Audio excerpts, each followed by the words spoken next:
अस्सलाम वालेकुम, welcome back to my YouTube channel. और आज है हमारा talk show with Sana Khan.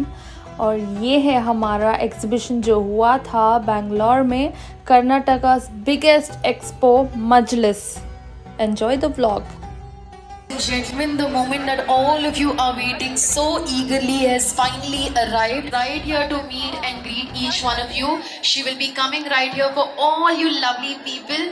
Mashallah, mashallah, so इकट्ठा हुई है सना खान से मिलने के लिए, और ये मुमकिन हो पाया सहर अफशा की तरफ से। Let's give a big round of applause for her. Thank you so much Sehar for bringing the most loved and an inspiration to millions, Sana Khan. On that note we gonna have a very special talk show. All the lovely people, are you all ready? जो पल का आप सबको इंतजार था, आप सबकी चहेती, आप सब लोग सना बाजी के नाम से भी उनको बुलाते हैं, आप सब लोग इस मोमेंट का इंतजार कर रहे थे। And finally that moment has arrived. Are you all excited to see the Sana Khan? Bangalore, come on, give some love. Are you all excited? Mashallah, mashallah. People who relate to me and I relate to them. I think it's always amazing to be here in Bangalore. Bangalore, to be very honest, मैं इतना देख नहीं पाई, but I would love to keep coming back here. Inspiration to everybody, of course. A big inspiration to me also. Thank you so much, Sana Baji. Thank you. उस नाम का idea हमारी बहन सना बाजी ने दिया था। This lovely name is from Sana Baji and us bhai.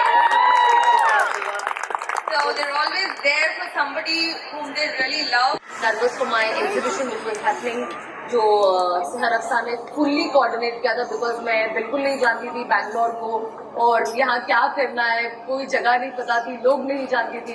सहर was my only contact and I was like, Sehar, I want to do it in Bangalore because you know माशाल्लाह से we have good clients from here for my brand and Bangalore बहुत जाता है, तो कैसे करे, but Sehar did it so beautifully. I am sure कुछ लोग आए भी होंगे यहाँ से एग्जीबिशन में, तो वो सब कुछ ऑर्गेनाइज्ड सहर ने किया था, तो मुझे बहुत अच्छा लगा। फिर उसके बाद मेरी दूसरी विजिट थी, वो थोड़ा अलग विजिट था। वो मैं अपने जो कहते हैं ना 6 रोजे लगाने आते हो, जो आप जमात में आते हो, मैं 3 दिन की जमात में आई थी एंड वो एक बहुत डिफरेंट जर्नी थी, बहुत डिफरेंट एक्सपीरियंस था, क्योंकि जाहिर सी बात है दीन एक ऐसी चीज़ है जो मुझे बहुत जब से आप जब अपनी लाइफ बदलते हो, जाहिर सी बात है हम, जैसे मैंने अभी जस्ट कहा कि हमें निकाह को सस्ता करना चाहिए, बट हाँ, अगर हमें पता है कि हमारे आसपास किसी बहन का निकाह होने वाला है और वो इतनी फाइनेंशियल कैपेबिलिटी उसकी कम है, तो हम कोशिश करें कि हम आपस में घर वालों से, दोस्तों से मिल के थोड़ा सा कुछ जमा करके उसके लिए कुछ कर दे। वो एक अलग चीज होती है। हाँ, लेकिन डिमांड होना, मतलब मैं जब सुनती हूँ कि ये डिमांड मर्दों की तरफ से आ रही है, और या तो ज्यादातर तो ये मर्दों की तरफ से ही आती है, उनके मेहमानों को खुश करने के चक्कर में बेचारे लड़कियों के माँ बाप इतना ज्यादा प्रेशर ले लेते हैं। आई थिंक ये बहुत टफ सिचुएशन है।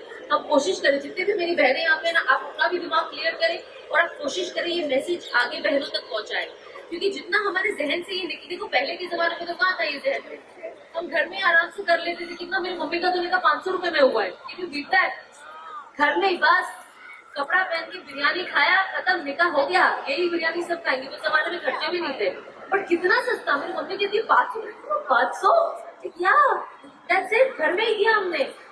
इसी तरह मैंने भी जब निकाह किया, जुम्मा के दिन मस्जिद में होगा निकाह, क्योंकि वो सुन्नत है। मैं तो कहती हूँ किसी मौलवी को हॉल जाना ही नहीं चाहिए किसी के, जिसको निकाह करना है मस्जिद आओ। क्यों आए भैया मॉल, है कि नहीं? मस्जिद में निकाह को आम करो। जाहिर सी बात है, कोशिश करें कि आप, मैंने भी वही कोशिश की, मैंने वो किया। मेरे घर के सिर्फ 21 अफराद में लेके गई थी मेरी शादी में, दैट्स इट, और कोई नहीं, लिमिटेड। एंड मैंने कहा नहीं करना है इतना। वो टाइम कोरोना था, वो टाइम आई रियलाइज कि यार लोग मर रहे हैं पैसे के लिए, और मतलब हम ये फिजूल चीजों में। एंड वो टाइम पे हम वहाँ पे, हमारा एक हॉस्पिटल था गुजरात में, जहाँ पे हम हेल्प कर रहे थे with cylinders and oxygen. And मुझे ऐसा लग रहा था कि उस टाइम पे नीड वहां ज्यादा थी, जाके इस जगह पे स्पेंड करना। तो आई थिंक हमें ये कोशिश डेफिनेटली, आई थिंक हम जब तक हम ये कोशिश करके ये चीजों को आगे नहीं लाएंगे, ये बहुत मुश्किल होगा होना। तो सना बाजी, आजकल बहुत ट्रेंड चल रहा है कि अगर मेरी शादी होगी तो मैं ये मेकअप आर्टिस्ट से मेकअप कराऊंगी, हाँ, ये फोटोग्राफर से फोटोशूट कराऊंगी, और ऐसा होगा, मेरा सेटअप ऐसा होगा। आजकल की लड़कियां भी मैं आपको बहुत इंपॉर्टेंट चीजें आपको बोलूंगी। सबसे पहले तो जब मेरी बात अगर करूँ, जब मेरा निकाह, तो मेकअप सब मैंने ही किया, ठीक है, सिंपल, खुद ही मेकअप किया, मैं खुद ही अपनी डिजाइनर थी, मैंने खुद ही ज्वेलरी अरेंज किया। मेरी कजिन, मेरी जो बहन थी ना, वो कहती थी कैसी दुल्हन है, खुद ही जा जाके अपना अपना थैला लेकर आ रही है, किसी की हेल्प नहीं चाहिए थी। मैं ड्रॉप करना चाहूंगी, मेरी शादी में भी मेरा मेकअप सना बाजी ने ही किया था। मेकअप आर्टिस्ट, चलो एक बहन के तौर पे या फिर खुद कर ले। मैं आपको बताऊं इसमें सबसे बड़ा मसला क्या होता है मेकअप आर्टिस्ट को बुलाने का। मैं आपको बताती हूँ, जो मुझे लगता है जो सबसे ज्यादा टफ होता है। अब आप मेकअप आर्टिस्ट बुलाते हो, आप इतना खर्चा करते हो, आप इतना महंगा बाल बनाते हो, असल आप क्या भूल जाते हो, नमाज पढ़ना। और फिर आप चाहते हो अल्लाह की रहमत है आपकी निकाह में हो, आपका शौहर आपसे मोहब्बत करे, मौली साहब जस्ट ताकि अभी आपको दुआ देकर गए हैं सब होकर, उसके बाद हम बहनों की एक भी नमाज नहीं होती है। हाँ, नमाज तो फर्ज है, पढ़ते दम तक, मतलब कहते जब तक आप बेहोश होगी, कोमा में नहीं चले गए, उनके लिए माफी है। मतलब नमाज का मर्तबा कितना बड़ा है, ये तो हमें करबला से ही सीख लेना चाहिए। इससे बड़ा एग्जाम्पल है ही नहीं दुनिया में, ना कभी होगा। वैसी नमाज ना कभी पढ़ी गई है और ना ही कयामत के आने दिनों तक कभी पढ़ी जाएगी। वो आखिर नमाज है, हमारी नमाज वैसी होनी चाहिए। तो जब मेरा निकाह था तो मैं बहुत क्लियर थी।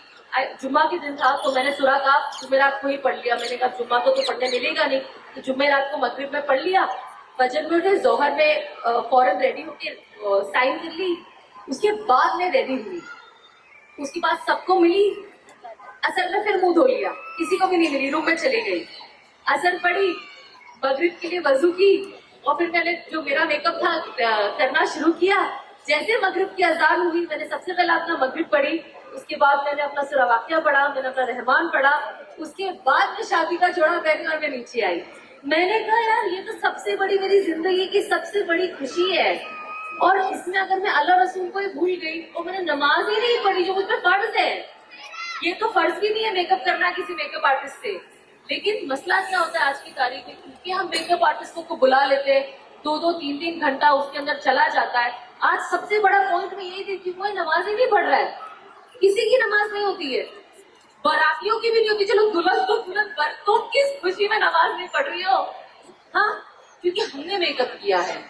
तो मैं तो मेरी मम्मी के भी जाती ना, तो मैंने मेरी मम्मी के ऊपर ना एक फर्ज कर दे, कभी कोई निकाह में जाती, मैं नहीं जा पाती हूँ, तो जब वो जाते हैं ना तो मैं उनको एग्जैक्ट अजान होने के बाद फोन करती हूँ, मैंने कहा नमाज पढ़े आपने? फिर मम्मी अगर बोलेगी ना कि नहीं, मैंने कहा खाना हराम है आपके ऊपर अगर आपने नमाज नहीं पढ़ी है तो for me it's very very important. क्योंकि देखो, आप जिनसे मोहब्बत करते हो आप उनकी फिक्र रखोगे, जाहिर सी बात है ना। तो जब आप लोगों की नॉर्मल इतनी फिक्र रखोगे तो आपके माँ बाप की आप कितनी फिक्र रखोगे?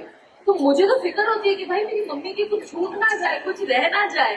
रात को भी मेरी मम्मी ऑफकोर्स बेचारी माजूर है, दवा खा के सोती है, उनको उठाना, नहीं मम्मी उठो, नमाज पढ़ो, तहज्जुद पढ़ना है, ये करना है, फजर पढ़ना है। तो हमें अपने वालों को ना पुश करना होता है, हमें भी पुश की जरूरत होती है। जरूरी नहीं है हमारा ईमान एवरीडे सेम रहे, हमें पुश की जरूरत होती है। अगर आप अपने घर वालों को उस तरीके से रेडी करो ना, तो कभी वो आपको मेहनत करते हैं, उठ जाओ, कभी आपकी आंख लग गई, इंसान है ना, आंख लग सकती है नमाज सुबह फजर के वक्त, कभी आपने उनको पुश किया, तो ये बहुत ज्यादा जरूरी है। तो मैं तो लड़कियों को डेफिनेटली कहूंगी कि आप लोग कोशिश करो। मैं जब शहर का भी निकाह था, रिमेम्बर, मैंने कहा मेरे तो शहर में एक ही चीज की नमाज नहीं जानी चाहिए बस, क्योंकि अब ये भी इसका भी नया ही था ना, मेरे को इससे पता नहीं होगा। तो फिर मैं शहर को कहती, देखो शहर, अभी ये वाली नमाज पढ़ना, इसके बाद तुम ये करके रेडी होना, इसके बाद तुम वजू कर लेना पहले, फिर हम रेडी हो गए, उसके बाद आप नमाज पढ़ोगे, उसके बाद ही हम घर से निकलेंगे।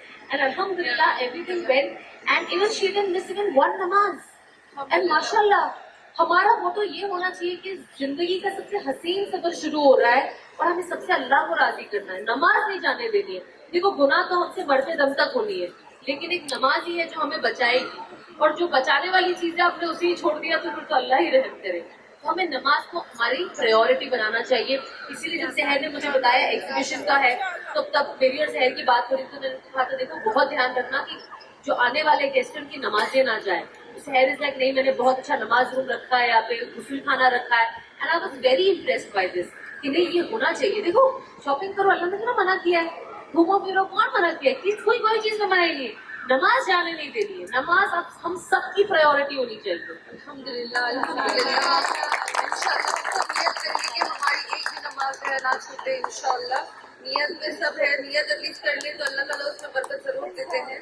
एंड यस, जो भी मेकअप आर्टिस्ट है मैं उनको सॉरी उनको रिक्वेस्ट करूंगी कि वो जाइए, जहाँ पर भी जाए मेकअप करने किसी का तो उनको बोलेंगी ना हम भी नमाज पढ़ लें, हम भी नमाज पढ़ लेंगे, फिर वजू कर लें, फिर उसके बाद हम अगले एपिसोड तक हमें आपकी दुआओं में याद रखिए। लाइक शेयर सब्सक्राइब करना मत भूलिए। अल्लाह हाफ़िज़।